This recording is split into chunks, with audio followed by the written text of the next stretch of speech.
Good morning दोस्तों। आज देखेंगे संविधान का भाग चार देखेंगे। संविधान का भाग चार नीति निर्देशक तत्व। संविधान के भाग चार में नीति निर्देशक तत्व दिए गए हैं जो कि अनुच्छेद 36 से 51 तक हैं।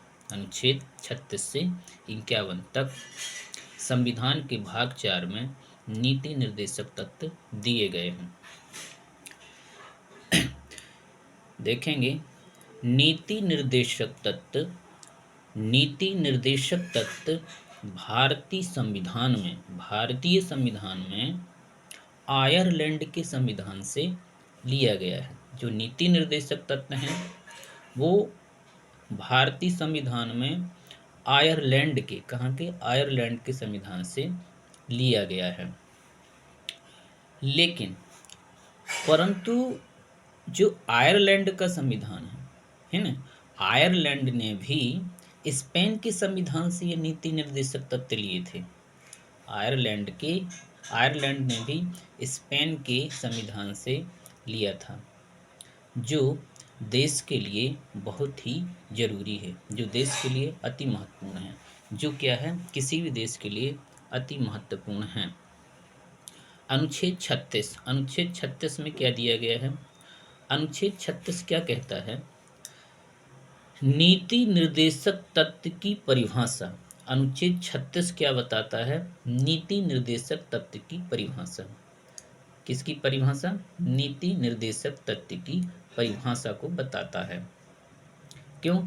क्योंकि ये किसी भी देश के लिए बहुत ही महत्वपूर्ण है। अनुच्छेद 37 में क्या दिया है? नीति निर्देशक तत्व को न्यायालय के द्वारा, किसके द्वारा? न्यायालय के द्वारा लागू नहीं कराया जा सकता है। जो नीति निर्देशक तत्व होता है उसको न्यायालय के द्वारा लागू नहीं कराया जा सकता है। किसके द्वारा? न्यायालय के द्वारा लागू नहीं कराया जा सकता है। यह न्यायालय द्वारा, किसके द्वारा? यह न्यायालय द्वारा परिवर्तनीय भी नहीं है। यह न्यायालय द्वारा परिवर्तनीय भी नहीं है। यह न्यायालय के द्वारा परिवर्तनीय भी नहीं है। न्यायालय के माध्यम से इसका परिवर्तन भी नहीं किया जा सकता है। अनुच्छेद 38 अब है अनुच्छेद 38। अनुच्छेद 38 में क्या दिया है? लोक कल्याण की अभिवृत्ति। किसकी? लोक कल्याण की अभिवृत्ति अर्थात सरकार जनता के लिए, किसके लिए? सरकार जनता के लिए व्यवस्था बनाएगी। सरकार जनता के लिए व्यवस्था बनाएगी जिससे सामाजिक, राजनैतिक तथा आर्थिक न्याय मिले। ये किसका काम है? सरकार का काम है। सरकार जनता के लिए व्यवस्था बनाएगी जिससे कि सामाजिक, राजनैतिक तथा आर्थिक न्याय मिले। ये अनुच्छेद 38 में कहा गया है। अनुच्छेद 39 में क्या कहा गया है? समान कार्य के लिए स्त्री और पुरुष को समान वेतन। अनुच्छेद 39 में कहा गया है कि समान कार्य के लिए समान वेतन, चाहे स्त्री हो या पुरुष हो।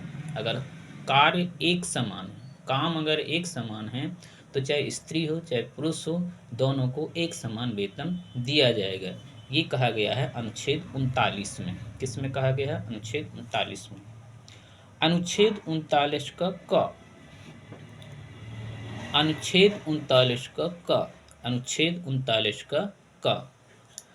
निःशुल्क विधिक सहायता। कुछ परिस्थितियों में, कुछ दशाओं में ऐसे लोगों को निःशुल्क और विधि के अनुसार, कानून के आधार पर सहायता दी गई। जैसे कि जो विकलांग हैं, असहाय हैं, उनको निःशुल्क कानून के द्वारा सहायता दी गई है।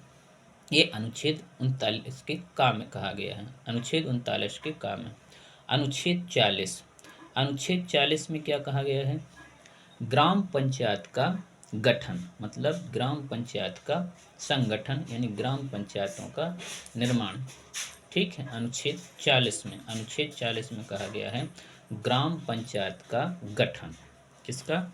ग्राम पंचायत का गठन। अनुच्छेद 41, अनुच्छेद 41 में क्या है? कुछ दशाओं में, मतलब कुछ दशाओं में सरकारी सहायता, कुछ दशाओं में सरकारी सहायता, शिक्षा तथा काम पाने में सहायता, कुछ दशाओं में। जैसे जो असहाय हैं, निःशक्त जन हैं, उनको कुछ दशाओं में सरकारी सहायता, जैसे कि शिक्षा तथा कार्य पाने में सहायता, है ना, कुछ दशाओं में सरकारी सहायता, शिक्षा तथा काम पाने में मदद मिलेगी कुछ दशाओं में। थैंक यू, आगे कल देखेंगे।